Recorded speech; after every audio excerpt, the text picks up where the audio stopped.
খাবার টেবিলে এই রেসিপিটা থাকলে মাছ মাংস ডিম কোনো কিছুই লাগবে না। বাড়ির সবাই খেয়ে এত প্রশংসা করেছে যে এখন রিকোয়েস্ট করছে আবার কবে এভাবে বানিয়ে খাওয়াবো। তোমাদের দাদা বলে কিনা মাটন কোপ্তা কারি খাচ্ছি, বোঝো কি অবস্থা। আজকে তোমাদের সঙ্গে দারুণ সুস্বাদু লোভনীয় মুখে দিলেই মিলিয়ে যাবে এইরকম কাঁঠালের কোপ্তা কারি রেসিপি শেয়ার করব, যেটা তোমরা খাওয়ার পর বলবে মাটন কোপ্তা কারি খাচ্ছি। তো আজকের এই রেসিপিটা বানানোর জন্য 500 গ্রাম কাঁঠাল ভালো করে পরিষ্কার করে নিয়েছি আর বড় বড় টুকরো করে কেটে নিয়ে একটা মিক্সার জারের মধ্যে নিয়ে নিলাম। 1 গ্লাস জল দিয়ে 2টি সিটি দিয়ে নিতে হবে। মাত্র 2টি সিটি দিলেই খুব ভালোভাবে এটা সফট হয়ে যায়, অতিরিক্ত গলিয়ে ফেললে হবে না, জাস্ট একটু সফট হয়ে গেলেই হবে। কাঁঠালের টুকরোগুলো ওভার কুক যাতে না হয়ে যায় তাই সঙ্গে সঙ্গে গরম জল থেকে কাঁঠালের টুকরোগুলোকে আলাদা করে নিতে হবে আর এইভাবে ঠান্ডা করার জন্য রেখে দিতে হবে। ততক্ষণে একটা মশলা বানিয়ে নিতে হবে। 2টি ছোট সাইজের পেঁয়াজকে ছোট করে কেটে নিয়ে মিক্সচার জারে অ্যাড করেছি আর অ্যাড করতে হবে 1/2 ইঞ্চ মতো আদা পরিষ্কার করে তারপর অ্যাড করবে।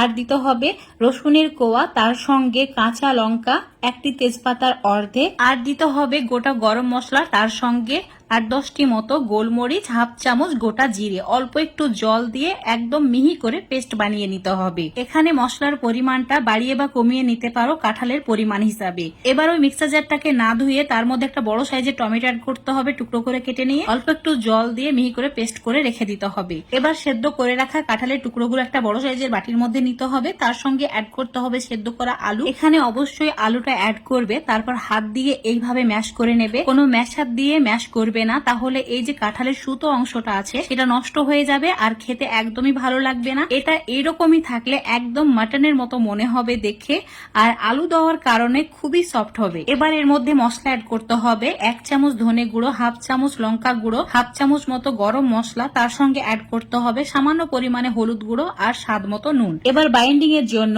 2 চামচ বেসন অ্যাড করতে হবে। বেসনটা অ্যাড করে দেওয়ার পর ভালো করে মিশিয়ে নিতে হবে। যদি মনে হয় বেসন লাগবে তবেই অ্যাড করবে, না হলে অ্যাড করবে না।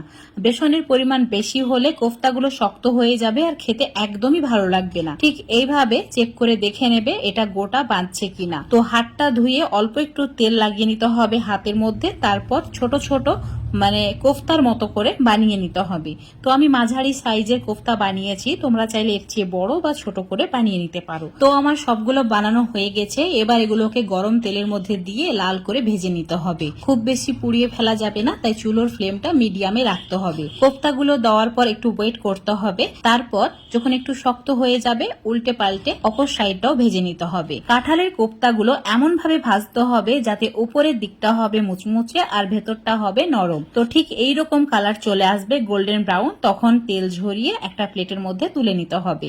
আর যে কড়াই তেলটুকু আছে একটা কাপের মধ্যে ঢেলে নেবে আর অল্প 2 থেকে 3 চামচ মতো তেল কড়াইয়ে রেখে দিতে হবে। ওই তেলটুকুতেই রান্নাটি আমরা করে নেব। এবার তেলের মধ্যে যে অর্ধেক তেজপাতা রেখেছিলাম সেটা অ্যাড করে দিচ্ছি আর এরই সঙ্গে 1 চিমটি হিং, 1/2 চামচ গোটা জিরে আর দিতে হবে যে পেঁয়াজের মশলাটা বানিয়ে রেখেছিলাম সেটা। এবার লো ফ্লেমে মশলাটি তেল ছাড়া পর্যন্ত কষিয়ে নিতে হবে।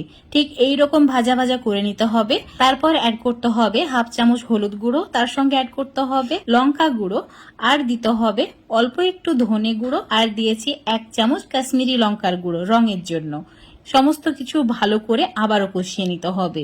চুলোর ফ্লেম লো রেখে 3 থেকে 4 মিনিট অনবরত নাড়াচাড়া করে মশলাটা কষিয়ে নিয়েছি। এবার যে টমেটোর পিউরিটা বানিয়ে রেখেছিলাম সেটা অ্যাড করে দিচ্ছি, অল্প একটু জলও অ্যাড করেছি। এবার এই সময় স্বাদ মতো নুনটাও অ্যাড করতে হবে। কোফতার মধ্যে যেহেতু আগে নুন অ্যাড করেছি তাই এখানে স্বাদ বুঝে অ্যাড করবে। 3 থেকে 4 মিনিট লো ফ্লেমে মশলাটা কষিয়ে নিয়েছি, চারিদিকে তেলটা ছেড়ে দিয়েছে। এখন 1 গ্লাস জল অ্যাড করে দিতে হবে। চুলোর ফ্লেমটা হাই করে দিয়ে গ্রেভিটা ভালো করে ফুটিয়ে নিতে হবে। আর তোমাদের একটা আমি কোফতা ভেঙে দেখিয়ে দিচ্ছি, দেখো কত সুন্দরভাবে একদম ভেতরটা হয়েছে সফট আর ওপরটা মুচমুচে। এমনি এমনি খেয়ে নেওয়া যায়, এতটাই মজার হয় এগুলো। তো সব কোফতাগুলো আমি গ্রেভির মধ্যে দিয়ে দিচ্ছি আর এগুলো হাই ফ্লেমে 2 মিনিট রান্না করে নিতে হবে। তো এখন ঢাকা দিয়ে হাই ফ্লেমে 2 মিনিট মতো রান্না করে নিচ্ছি। তোমাদের আমি এখন 2 মিনিট পর দেখাচ্ছি। দেখো যেমন সুন্দর কালার এসছে সেই রকম দারুণ সুন্দর একটা সুগন্ধ বের হয়েছে।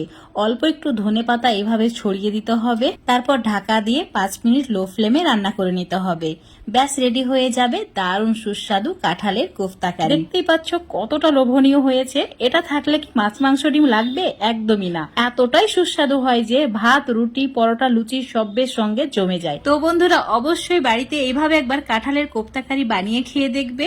এই কোফতা কারি এতটাই সফট হয় যে মুখে দিলেই গলে যায়, আর দেখে মনে হবে মাটনের কোফতা কারি খাচ্ছি। তো আশা করছি আজকের রেসিপিটা ভালো লেগেছে। ভালো লাগলে অবশ্যই লাইক, শেয়ার, কমেন্ট করে দেবে।